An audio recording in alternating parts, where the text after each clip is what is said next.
बिस्मिल्लाहिर्रहमानिर्रहीम अस्सलामुअलैकुम वरहमतुल्लाहि वबरकातुहू। Computer science 10th class Punjab board Urdu medium chapter number 3। और इसमें जनाब जो अब समझने वाली बात है कि 3 एक्टिविटीज़ करनी हमने सिलेबस में शामिल हैं, जो कि प्रोग्राम लिखना है। और ये प्रोग्राम बोर्ड में आ चुके हैं, इनमें से एक 8 नंबर का लॉन्ग आ चुका है। ये तीनों सरगर्मी नंबर 3.1, 3.2, 3.3 करेंगे। एग्जाम्पल करेंगे कोड नंबर 3.4, 3.5 की, ये भी बोर्ड में आ सकता है और आ चुका है। प्रोग्रामिंग टाइम नंबर 3.4 जो है वो करेंगे। ये आपको पहले भी मैं नेस्टेड लूप वाला एग्जाम्पल लॉन्ग के साथ टिक करा चुका हूँ। और सिर्फ 4 प्रोग्राम और करेंगे मश्क नंबर 1 to 5 एक्सरसाइज में से। एक्सरसाइज के सारे करने की जरूरत नहीं है, वो बहुत बड़े प्रोग्राम है, वो नहीं पेपर में आते। जो 1 to 5 और 6 है वो आने का चांस होता है, तो हम सर वो करेंगे। तो चलते हैं 1 by 1। पहले सरगर्मी नंबर 3.1 करते हैं। मैंने यहाँ फिर नोट भी कर लिया कि ये काम आपने करना है लॉन्ग सवाल के लिए इस चैप्टर से। 2 तो थ्योरी वाले सवाल हो गए थे और बाकी ये सारे प्रोग्राम हो गए। याद रखें इस साल भी पिछले साल भी जो है वो इसी चैप्टर से लॉन्ग सवाल आया था, प्रोग्राम लिखने के लिए आया था। तो फिर ये सारे एग्जाम्पल अहम है। सरगर्मी नंबर 3.1 पहले करते हैं, फिर 3.2 करते हैं, फिर 3.3 करते हैं।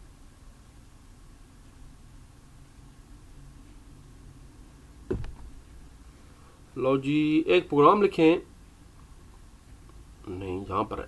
एक प्रोग्राम लिखें जो किसी शख्स की उम्र इनपुट करे और उसको, अगर उसकी उम्र जनाब 13 से 19 साल है तो मैसेज है टीनेजर, नहीं तो मैसेज आए बाबा जी। मतलब है चलें बाबा जी तो नहीं है, यानी टीनेजर ना आए और आ जाए। ठीक हो गया। तो सेव ये जनाब सिंपल प्रोग्राम आपके सामने स्क्रीन पर। पहले वही मशहूर आलम इंक्लूड कर दिया stdio.h।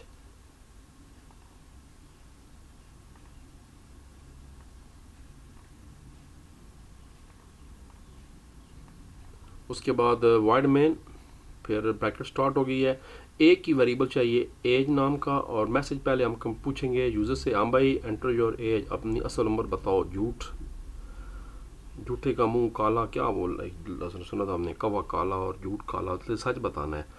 तो वो जो डाटा है वो हम वेरिएबल एज में स्टोर कर देंगे। अब कंपेयर करेंगे, अगर एज जो है वो ग्रेटर देन इक्वल टू 13 है और age less than equal to 19 के दरमियान है तो फिर मैसेज दे टीनेजर का, वरना प्रोग्राम आपका कर दे।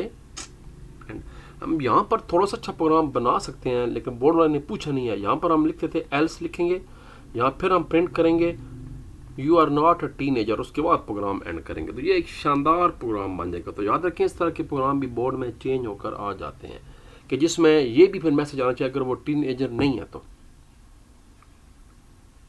तो एल्स लिख के आगे फिर नीचे प्रिंट एफ मैसेज दे दें you are not a teenager, बस खत्म हो गया। सरगर्मी नंबर 3.2 है। एक ये है तो एक शानदार आलम प्रोग्राम है जिसमें लीप का साल, आपको पता है लीप ईयर वो होता है जो 4 पे डिवाइड हो जाए। ये 2024 जा रहा है, तो अगर आपको याद हो तो फरवरी 29 का था, क्योंकि ये लीप ईयर है। तो लीप ईयर क्या होता है, वो साल जो 4 पर डिवाइड हो जाए। इसका प्रोग्राम लिखें। कंप्यूटर आपसे पूछे भाई कौन सा साल है, और वो बता दे आपको कि ये लीप ईयर है या नहीं है। इसमें वो हम जो है ना वो यूज़ करेंगे मॉड्यूलस ऑपरेटर यूज़ करेंगे। इंक्लूड आ गया, वाइड मेन आ गया, एक वेरिएबल यूज़ करेंगे ईयर नाम का, और एंटर एन ईयर वो आप स्टोर कर देंगे प्रिंट एफ के ज़रिए। यहाँ पर अच्छा ये थोड़ी सी मिस्टेक तो नहीं कह सकते, सी के हिसाब से ठीक है, मगर ये वाली लाइन आप अगली लाइन पे यहाँ पर लिखेंगे, नीचे यहाँ पर लिखेंगे। उसके बाद ये वाली लाइन थोड़ी सी नीचे हो जाएगी और ये लाइन भी थोड़ी सी नीचे, यानी ये वाला आप यहाँ पर, इधर आप ये लाइन ऐड कर दें यहाँ पर, बेहतर है, देखने में अच्छा लगेगा। तो हम अगर साल को डिवाइड करें, और इसमें एक मिस्टेक, ये इसमें ये वाला जो स्लैश है वो नहीं आती। ये अगर आप साल को डिवाइड करें 4 पे और पीछे 0 बचता है तो फिर प्रिंट कर दें लीप ईयर और प्रोग्राम कर दें एंड। अब यहाँ पर इस प्रोग्राम के अंदर भी चेंजिंग हो सकती है। अगर आप कह दें भाई else not leap year, print F not leap year, तो ये भी बोर्ड वाला चेंज करके कह सकता था कि अगर ये साल लीप ईयर है तो नज़र आए लीप ईयर, वरना नज़र आए नॉट अ लीप ईयर। तो सिर्फ चेंजिंग फिर क्या करनी थी, आपने यहाँ पर जनाब प्रिंट एफ के बाद सिर्फ यहाँ पर आपने एल्स लिखना था, इसके बाद यहाँ पर एल्स लिखना था। एल्स लिखने के बाद आपने करना था प्रिंट एफ और डबल कामा के अंदर नॉट अ लीप ईयर। थोड़ी बहुत चेंजिंग मैं बता रहा हूँ आ जाती है, पक्का 8 नंबर का लॉन्ग आता है, प्रोग्राम आता है, इस तरह की चीज़ें आ जाती हैं इस चैप्टर से। अगली एग्जांपल है सरगर्मी 3.3, टेम्परेचर मालूम करना है भाई कि बुखार है या नहीं है। कंप्यूटर इनपुट ले और अगर इनपुट 98.6 से ज़्यादा है तो कह दे यू हैव फीवर। अब देखें यहाँ पर एल्स यूज़ हो रहा है, वरना वो कह दे यू डोंट हैव फीवर। ये भी इंतहाई अहम प्रोग्राम है बोर्ड के लिहाज से। इंक्लूड stdio वाइड मेन अब जो आपको रट चुका है। फ्लोट टेम्परेचर, हम फ्लोट लेंगे, अब इंटीजर की ज़रूरत नहीं है क्योंकि इशारिये में सवाल टेम्परेचर पूछा जाता है। जैसे 98.6 इशारिया है, 98.9 इशारिया है, तो फिर फ्लोट चाहिए। पहले मैसेज देंगे enter your body temperature. Scan F वो हम स्टोर कर देंगे टेम्परेचर टेम्प के। अब मैच करेगा हम लोग कंडीशन, क्या टेम्प जो है वो 98.6 से ज़्यादा है तो प्रिंट कर दे यू हैव अ फीवर, वरना प्रिंट कर दे you don't have a fever. चुप करके उठो और स्कूल जाने की तैयारी करो।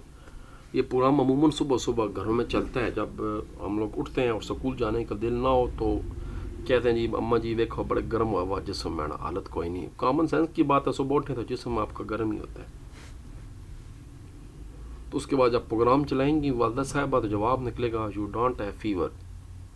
फिर स्कूल जाने की तैयारी करनी पड़े, इसलिए इस प्रोग्राम को रट लें, या आपका रोज़मर्रा ज़िंदगी में भी इस्तेमाल होता है। 3 हो गए एग्जाम्पल। उसके बाद आगे जी आपकी नहीं, उसके बाद 2 काम और हैं। उसके बाद जनाब हमारे वो तीनों एग्जाम्पलें हैं। मैं देख लेता हूँ कौन कौन सी एग्जाम्पलें हैं जो करनी है। ये आप किताब से खुद नोट कर लें। एग्जाम्पल नंबर जो है वो 3.4 करनी है, 3.5 करनी है, और प्रोग्राम टाइमिंग नंबर 3.5 करना है। ये दोनों पेज 61 पे मिलेंगी और ये पेज 67 पे मिलेंगी आपको। ये नोट करना, ये भी बोर्ड के लिए तैयार करनी है आपने। पहले आपको मैं दिखा चुका हूँ, ये इफ़ एल्स की एग्जाम्पल है और ये वाली नेस्टेड की एग्जाम्पल है।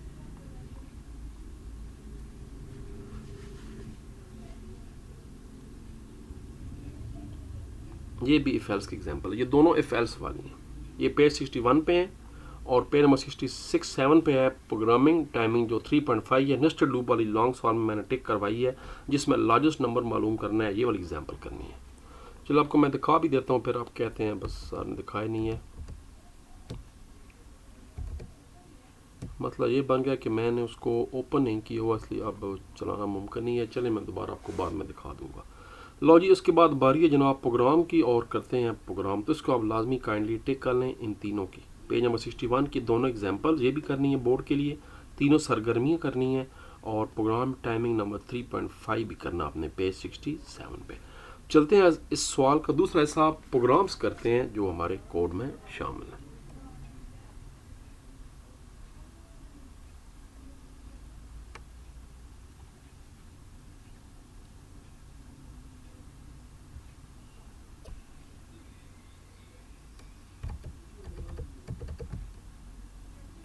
लो जी, फिर जनाब प्रोग्राम आपको बता चुका हूँ कि ये उर्दू हो या इंग्लिश हो एक जैसे होते हैं। तो जी फिर मैं इसकी एक ही वीडियो है उर्दू वालों के लिए भी इंग्लिश वालों के लिए भी। सारे प्रोग्राम नहीं करने, वो करने जो लिखने में छोटे होते हैं, क्योंकि बोर्ड में जो पेपर उसके अंदर छोटा प्रोग्राम लिखने के लिए आता है। बहुत बड़ा जिसका डाटा हो वो नहीं आता। एक प्रोग्राम लिखें जो 2 इंटीजर ले और बताए कि क्या क्या पहला इंटीजर दूसरे का फैक्टर है या नहीं है। और इंग्लिश में लिखा हुआ write a program that takes 2 integers as an input and tells whether first one is a factor of the second one or not. If else इस्तेमाल होगा। अब 2 वेरिएबल चाहिए, कॉमन सेंस ए और बी। तो पहले हम वैल्यू स्टोर करेंगे, message आएगा एंटर फर्स्ट नंबर, उसकी वैल्यू स्कैन एफ से ए में चली जाएगी। फिर मैसेज आएगा एंटर सेकंड नंबर, उसकी वैल्यू बी में चली जाएगी। और उसके बाद जनाब मैच होगा क्या, B percentage A is equal to 0। यहाँ पर ये परसेंटेज खाली आता है, ये नहीं आता। मल्टीप्लाई ए शायद होगा, मैं दोबारा देख लेता हूँ। तो फिर मैसेज आएगा print F D is a factor of D at B, वरना मैसेज आएगा D is not a factor of N B. बस ये सिंपल प्रोग्राम है। इसको मज़ीद मैं छोटा कर लेता हूँ ताकि ये एक स्क्रीन पर आपको नज़र आ जाए और आप इकट्ठा इसका ले लें स्क्रीन शॉट। ये लें, ऊपर अब सिर्फ 2 लाइनें रह गई हैं। चलें, ये आप तकरीबन एक पेज पर आ चुका है। इसका जनाब आप स्क्रीन शॉट ले लें, स्क्रीन शॉट को सेव कर लें और बाद में कॉपी पे लिख लें। अगर आपने सी लैंग्वेज कंपाइलर किए हुए है मोबाइल पे या कंप्यूटर पे तो फिर आप इसको खुद चला कर चेक कर सकते हैं।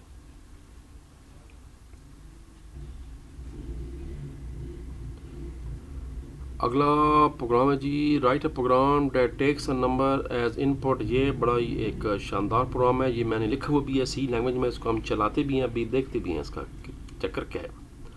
वो कह रहे जनाब प्रोग्राम लिखें सी लैंग्वेज में जो कि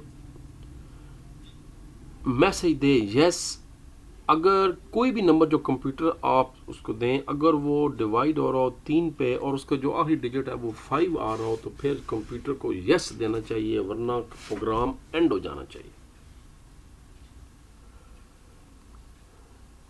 अब देखिए वही तरीके, पहले मैं प्रोग्राम समझा दूं फिर इसको चलाते हैं, ज़रा कंप्यूटर पे चेक करते हैं। इंक्लूड हो गया जी, उसके बाद वाइड आ गई। ये वाली जो लाइन है बेहतर होता है कि ये आप यहाँ पर लिख दें, यहाँ पर लिख दें integer num, screen clear, enter a number दें भाई, स्कैन एफ, जो नंबर आप देंगे वो स्टोर हो जाएगा नम के अंदर। अब चेक हो रहा है क्या नम को अगर 3 पर डिवाइड करें तो क्या वो पूरा पूरा उतर रहा है, यानी पीछे 0 बच रहा है, और क्या उसका जो आखिर में डिजिट आ रहा है वो 5 आ रहा है, यानी कोई ऐसा नंबर आप दे रहे हैं जिसके आखिर में 5 आ रहा हो, या कोई ऐसा नंबर जिसके आखिर में 0 आ रहा, पूरा पूरा आ रहा हो, फिर जवाब यस आना चाहिए, वरना प्रोग्राम आपका एंड हो जाना। अब यहाँ पर एल्स नहीं है, इसलिए प्रोग्राम गलत होने की सूरत में, कंडीशन गलत होने की सूरत में डायरेक्ट प्रोग्राम एंड हो जाएगा।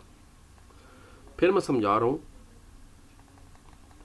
कि कोई भी नंबर दें, अगर तो वो 3 पर पूरा उतर आए तब भी ठीक है, अगर पीछे 5 बच जाए तब भी यस आना चाहिए जवाब। जैसे 15 है, अब देखें 3 जरा डिवाइड करें, 3 पंजे 15, पीछे 0 आ रहा है। अगर आप 75 देते हैं तब भी ठीक है कि 3 जरा 25 75, पीछे 0 आ रहा है तब भी ठीक है, और ऊपर नंबर भी सिर्फ इसका 5 है, ये भी शर्त है, यानी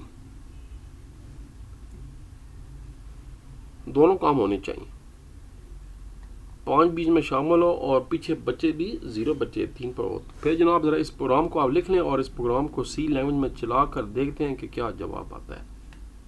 ये यहाँ तो ये प्रोग्राम है और ये नीचे एक ब्रैकेट और भी। अब यहाँ से अब ये प्रोग्राम छोटा हो गया, मैं मज़ीद कर देता हूँ। लो जी, इसको आप स्क्रीनशॉट लेकर अपने पास सेव कर लें और इसको चलाना शुरू कर दें।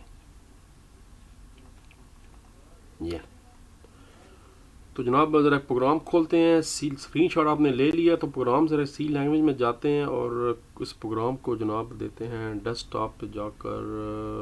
हमारे प्रोग्राम सारे पड़े हुए हैं यहाँ पर। प्रोग्राम मुझे याद है, मैंने ये लिखा था चैप्टर नंबर 3 प्रोग्राम नंबर 2। ये खुल जा, सेम सी साहब खुल गई language. Start turbo C++। Program जनाब लिखा हुआ ऑलरेडी मैंने, पहले कंपाइल करके देखते हैं। ओके, 0 एरर 0 वार्निंग, रन करके देखते हैं। वो कह रहा है एंटर अ नंबर। ज़रा पहले कोई और काम करते हैं। अब मैं ऐसा नंबर देता हूँ जिसमें 5 भी नहीं है और वो 3 पे डिवाइड भी, जैसे 17 और जैसे 21, कुछ भी नहीं हुआ।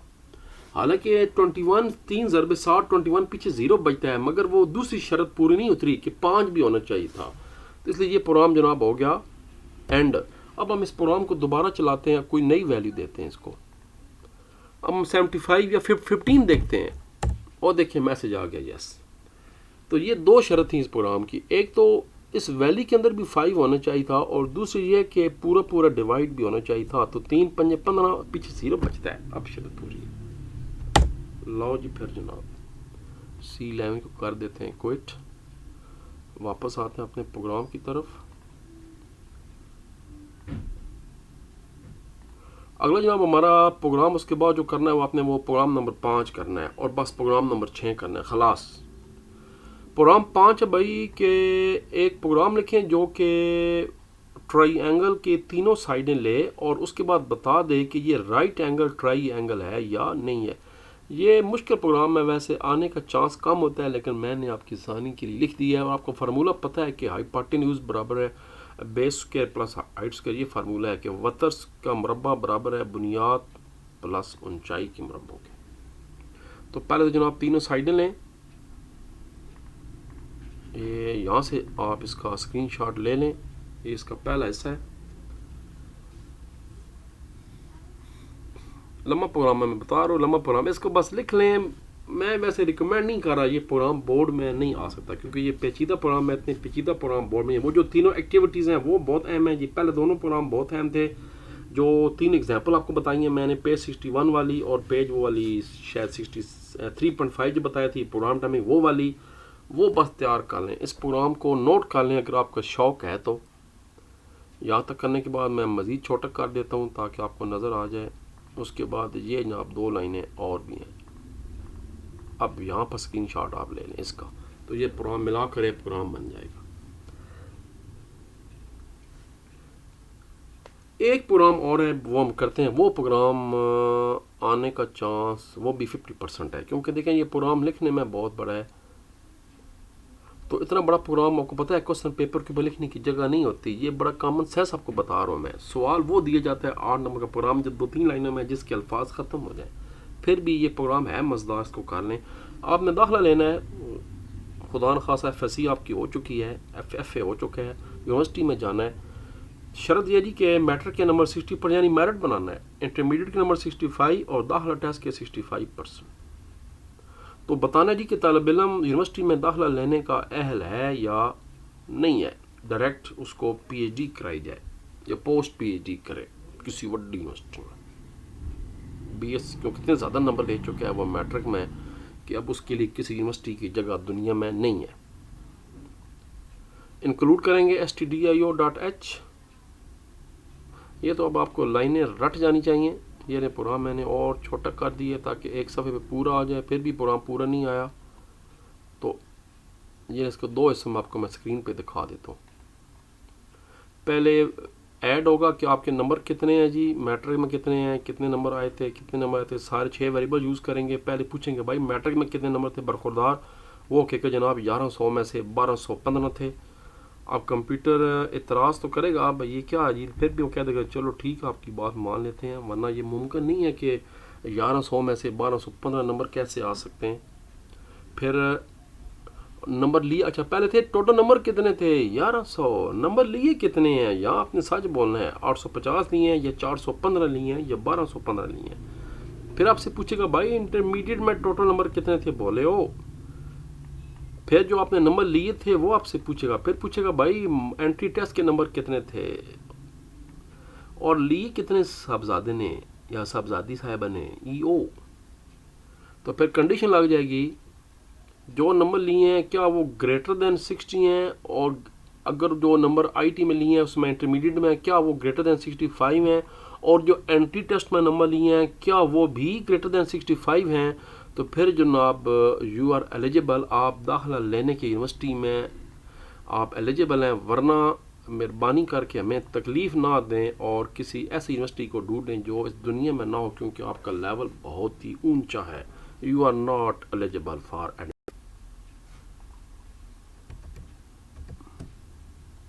तो ठीक है जी, फिर मुलाकात होती है चैप्टर नंबर 4 के साथ। अपना ख्याल रखिए, अल्लाह तबारक व तआला आप लोगों का हाफिज़ और नासिर हो, मददगार हो। पाकिस्तान जिंदाबाद।